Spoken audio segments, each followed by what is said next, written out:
Well, today is the day that I finally get to test out a real modification that I've done to the Hippo here. I finally pulled the trigger and got tires.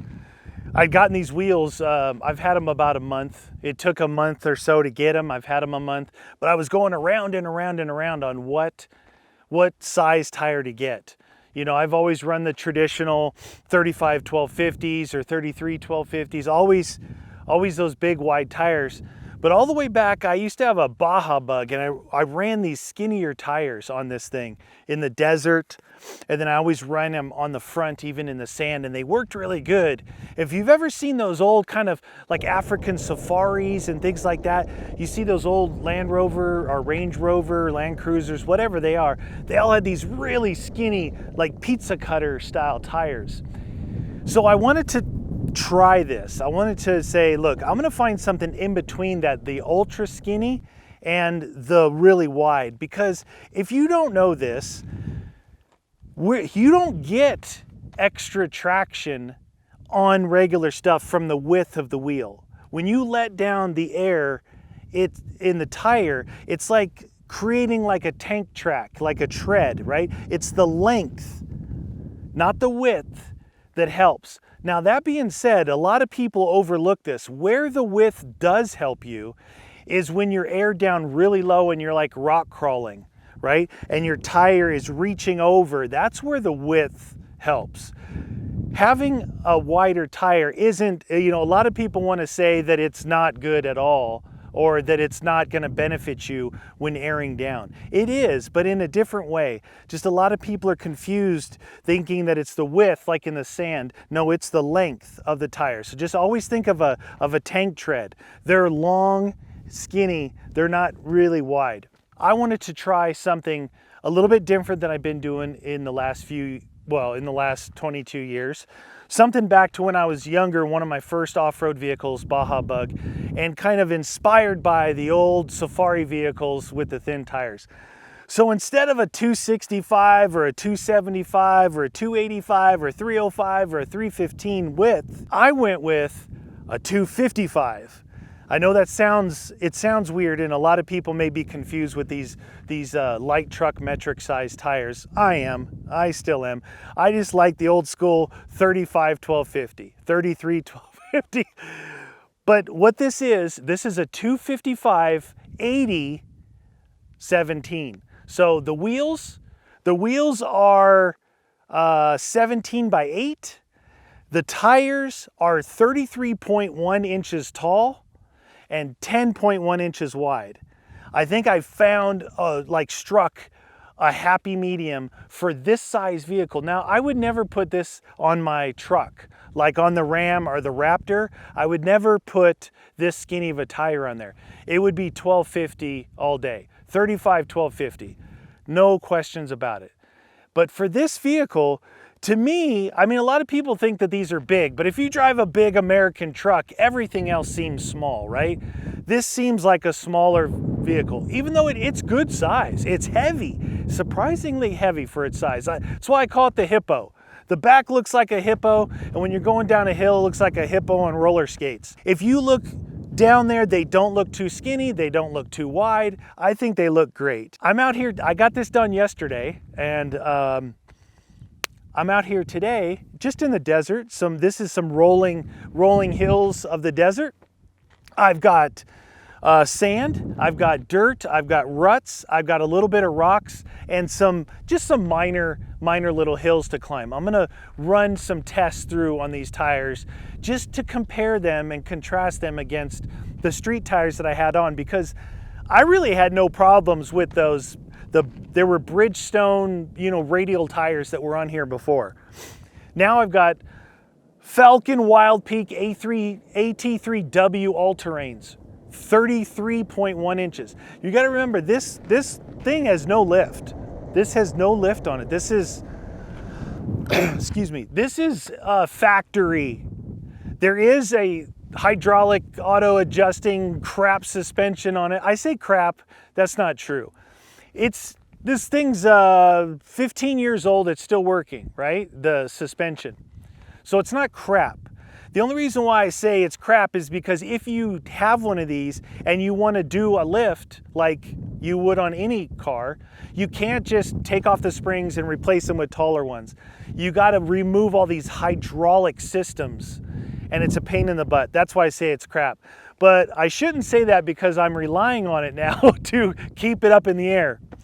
It's like a 50-50 what is supporting it between the springs in the back and the hydraulic shocks. 50-50.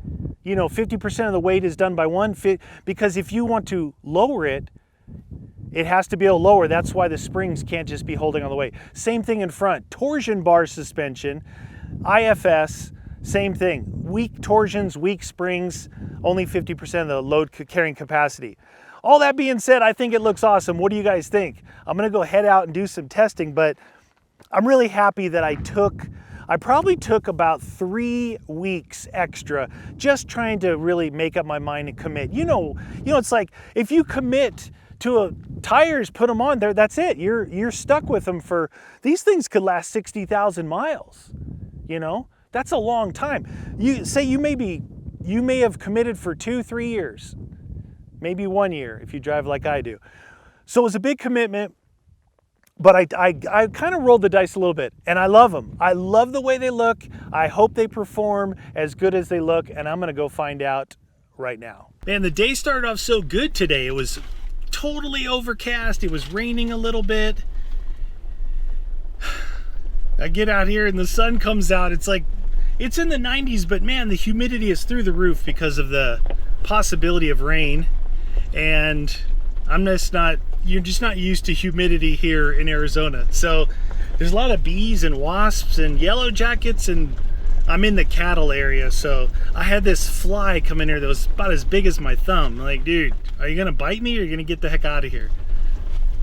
Cruising around through these little rolling hills, I found a nice sand wash up here. Went through just a lot of different things to kind of get the feel for these tires. So far, oh, I tell you what I can really tell a difference, like big, is the size of the tire. My last ones measured approximately 30 inches tall. I think they were 29 something, but let's say 30. And these are 33.1s. So I can really feel the difference in the size of the tire going over rocks and over through ruts and obstacles. Really good, really good. There's a little sand wash here, but it's super small and it's got cow poo everywhere. I don't know if I could go up. It looks like motorcycles and quads go up and down it.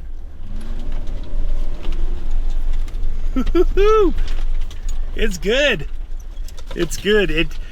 I think the confidence that I have now with all-terrain tires, those other ones, they did fine, and I didn't get a flat or anything, but it was always in the back of my mind. Now I just have a little bit more confidence that I could just do what I want to do, which is what you want, right? When you're out adventuring around, you want to be able to go where you can go, do what you want to do, and that's what I feel now. But I'm telling you, I haven't come across anything that needs real traction yet, and I haven't aired down.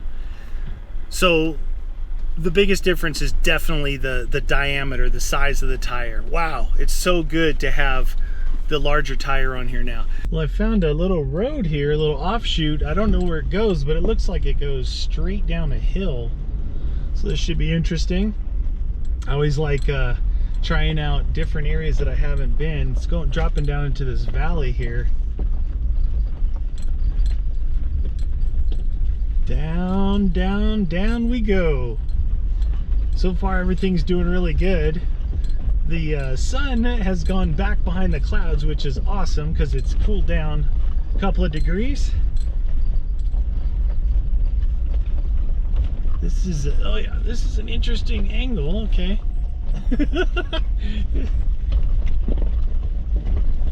See, before I got my wheels and tires, I wouldn't go down roads that oh, is that a fence? I wouldn't go down roads that I didn't know where they went, because you get yourself in a bit of a pickle. But now I am going to adventure where I want. Okay. All right, this is, yeah, this is, probably doesn't look like it on camera, but this is straight downhill and back uphill afterward.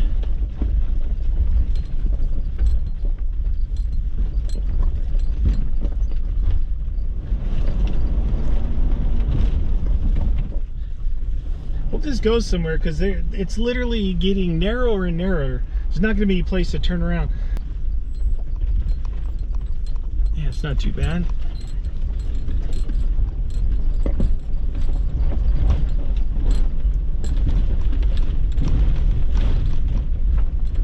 Smooth as silk, didn't even spin the wheels. There's a lot of little offshoot tracks like this off the maintained dirt road that I've been going on and off. Anytime you see a little thing like this that maybe goes down into a valley or climbs up a mountain, it's definitely worth investigating it. You never know. Some of the best tracks are the ones you didn't know were there.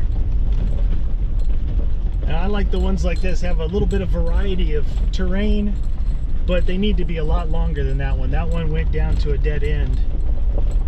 So here's the maintained road here, and there's another little hill to climb here. We'll go check this out while we're here.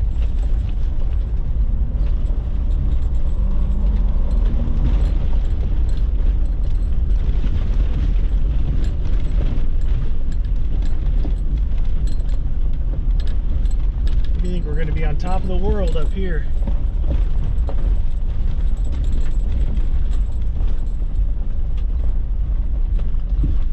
And it's another little turnaround, but wow, oh look at, there was a little fire over there. I don't know if you guys can see that. Off that way over there, looks like there was a fire, but you can see how at the base of the valley, all the way back out, how it's all green. So if you're ever lost in the desert, always look, there's a hawk flying. I don't know if it's going to keep flying. Look at the base right off the hood down there. A big hawk. Look at that, it's just floating. Man, that thing is huge. That's like a 6-foot wingspan right there. It's just floating. Maybe it's hunting me. That is awesome. But you always can see where there's moisture. And if you need water, that's where you go look for it, is where the greenest area is. It's going to collect in these valleys, run off from the mountains. Where'd that hawk go? That thing was incredible. We have a lot of hawks and a lot of eagles. That could have been an eagle as well. We have golden eagles around here. Huge. Multiple times I've had them following my off-road vehicle as I'm going up and down mountains. Pretty cool. I don't know where it went. It could have been, that could have been an eagle. It was big. I couldn't really see too clearly. So this maintained road here is about 20 miles long, and it just runs through the desert of the national forest. I know that could be confusing, saying it's a national forest, but you see it's desert. Well, we're down out of the mountains, but this still is considered national forest area here.